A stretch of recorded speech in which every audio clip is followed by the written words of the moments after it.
Okay, we're going to go over long division of polynomials, but before I do it, I like to do a little example of just regular long division so you remember how to do it.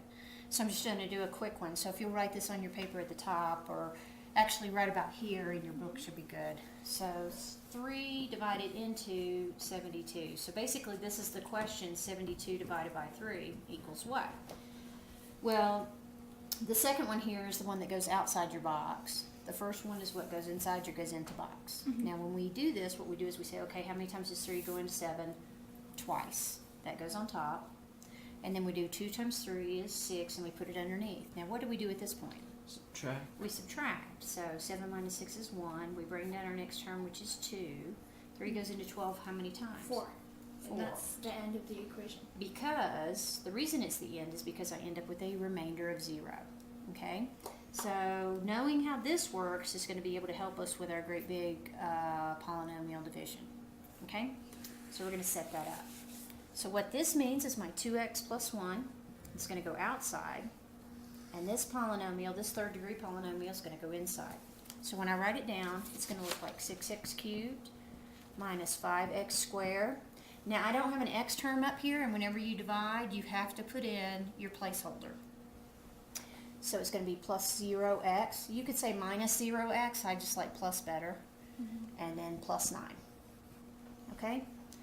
Whenever you're doing long division of polynomials, your main idea here is to look at this very first term and say, what would I need to multiply 2x by to get into this 6x cubed? What would I need to do? 3x. 3x what? Cubed. How about squared? Squared, sorry. 3x squared. Okay, so now that we would know, it's this first one that I'm really keyed on, and everything else is going to work from there. So 3x squared times 2x gives me 6x cubed, and then I have a plus 3x squared times 1 would give me what?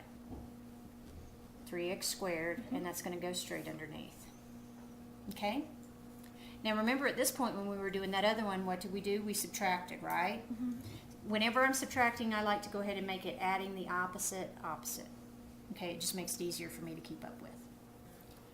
So 6x cubed, take away 6x cubed, those go away. And then negative 5x squared minus 3x squared would give me a negative 8x squared.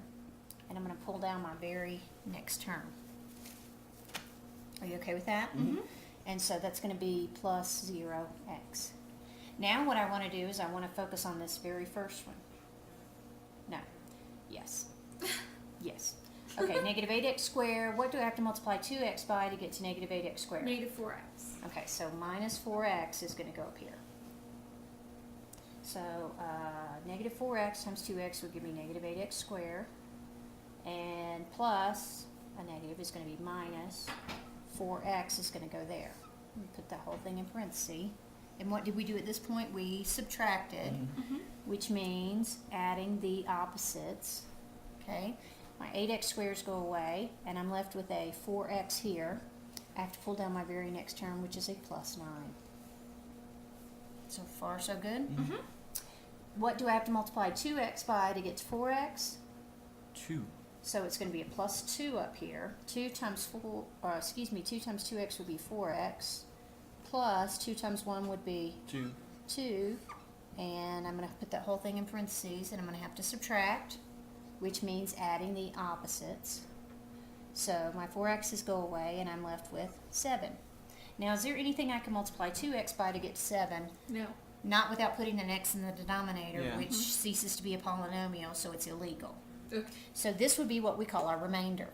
So at the end of this, we're going to put plus 7 over 2x plus 1.